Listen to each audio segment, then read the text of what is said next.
Don't mind the stuff in the back seat. That's literally everything I need to fix this car. But before we start, a few things that are wrong with this. As I mentioned in a previous video, the clutch started slipping at 17 pounds when I got it tuned, so that was bound to be replaced sooner or later. When I shift hard, you'll hear the diff clunk, and you could probably see it in the video too. But that gets annoying, so while the clutch is being replaced, I figured might as well fix some of those things.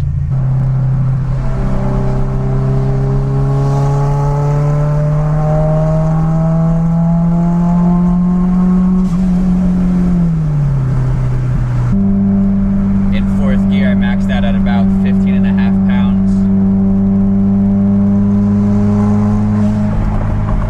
So with the new clutch, obviously we'll be making way more boost too. As you can see, I got quite a bit of stuff here to fix my car. As I mentioned before, the clutch is slipping, so we got the clutch, pressure plate, flywheel, and all that stuff, tools to go with it. The transmission is already backing out, considering all the bolts are undone. So we will drop the trans, hope everything else fits. I actually have to disconnect the sleeve as well. Mark the drive shaft so we know the orientation that it goes back on. So let me do those few things and get this project rolling.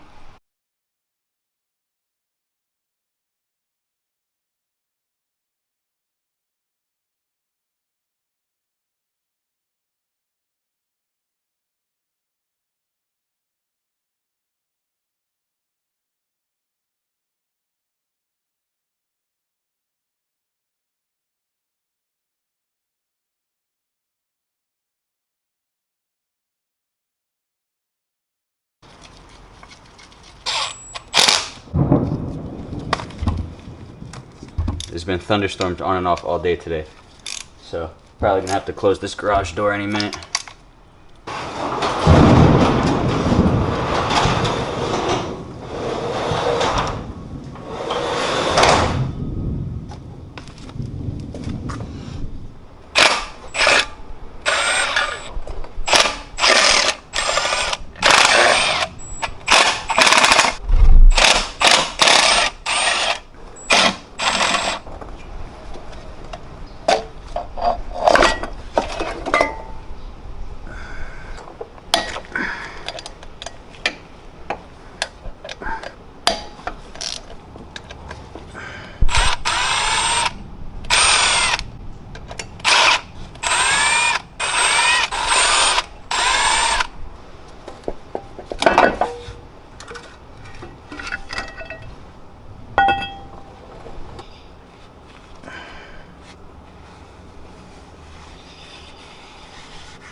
So fun fact, I didn't know this was going to be here, and now after looking it up, it's a oil separator plate.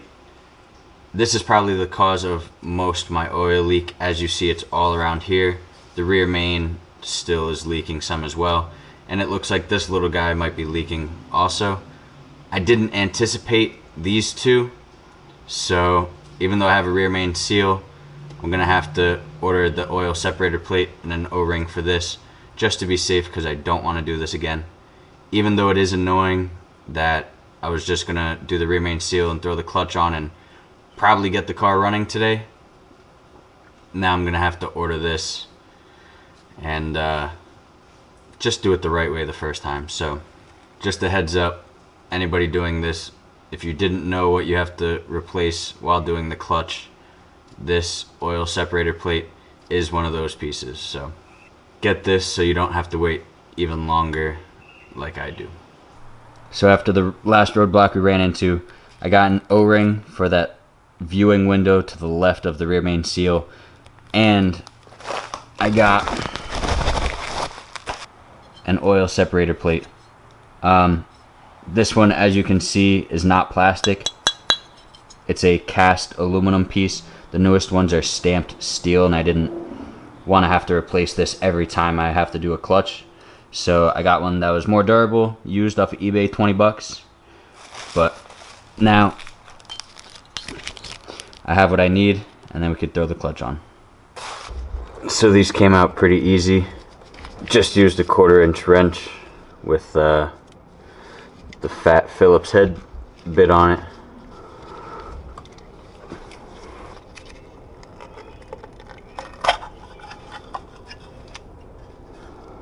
Let's scrape off that silicone.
These all get tightened to 5 foot-pounds, so I don't have a torque wrench,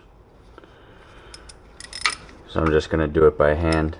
Make sure they're all snug and don't over tighten it.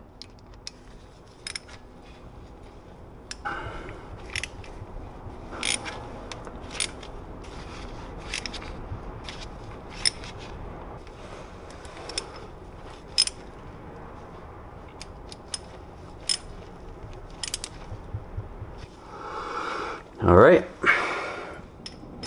I also put the steering rack in. I figured you don't have to see it because I have a whole nother video about that.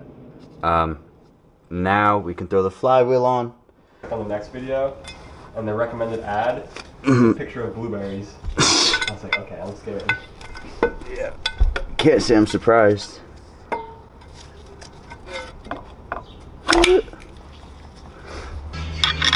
Yeah, you told me the other day. White lining is like, dude, street racing on the highway.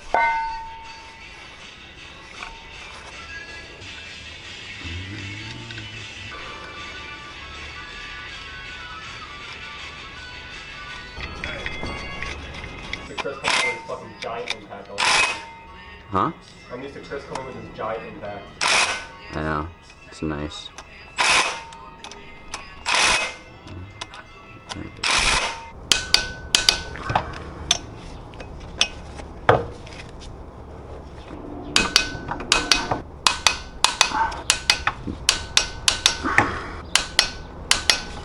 Alright, so the flywheel's put on. Each bolt's torqued down to 53 foot-pounds with blue Loctite just to be safe. There's a new pilot bearing that came with it, which is nice. Now I have a ACT, what does it say? Street sprung disc. It's for a 02 WRX, and so is this flywheel, so that makes it easy trying to find the parts. So this is the SB9 XT SS, so the extreme clutch kit, which can hold 450 foot-pounds of torque, I believe. I got this one just to be safe, so if I ever do build the motor and go up in power, I don't have to upgrade the clutch. So the torque specs for this will be 12 foot-pounds.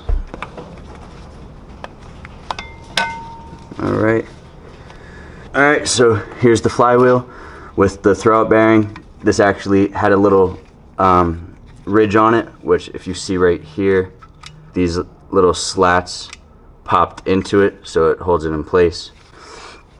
Now, gotta put it on.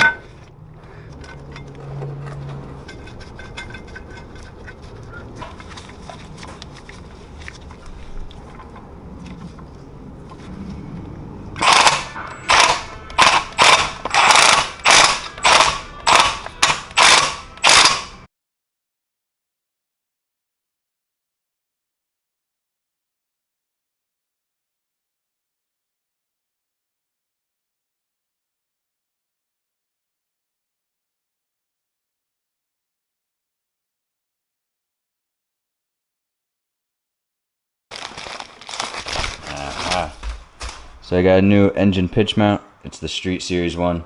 We're gonna throw this in because mine was shot.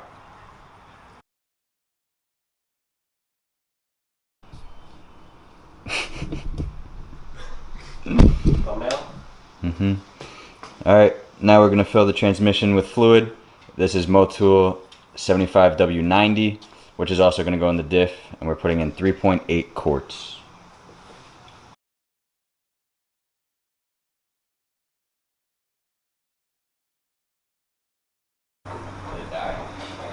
We're mint. Huh? We're running. We're rolling. Alright, you ready? Go for it.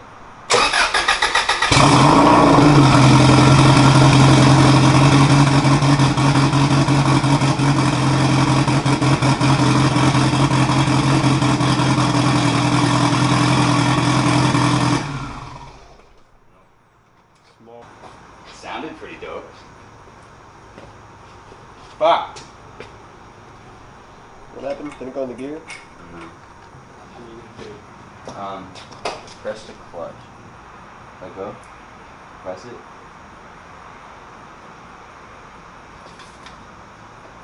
Let go.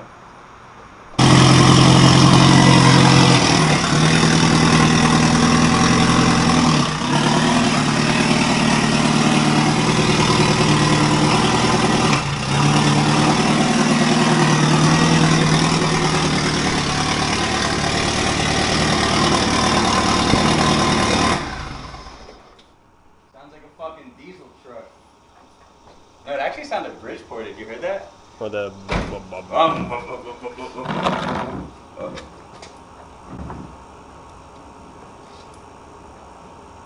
Which dripping? Red stuff. Alright, my power steering rack.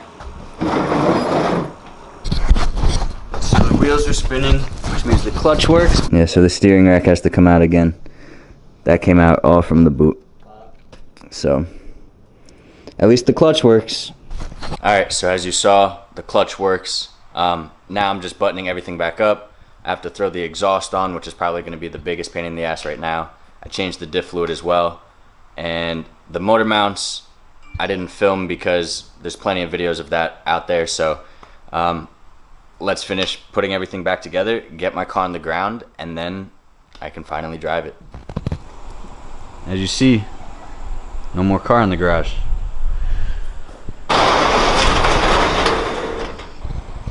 First time out in 2 months. Obviously I pulled it out of the garage already, but let's get my first impressions. So, last you saw, we We buttoned up everything. I checked for leaks, we're all good. But so far, all the new bushings feel phenomenal. Like everything's nice and crisp. With the shifter, the only thing is the return to center spring isn't, something's off. Between first and third, there is no spring pressure, but between 3 and 5 there is. So that I'll have to double check. The clutch engage is fairly low compared to how it used to be all the way up. But yeah, actually I gotta put in directions because we are getting an alignment.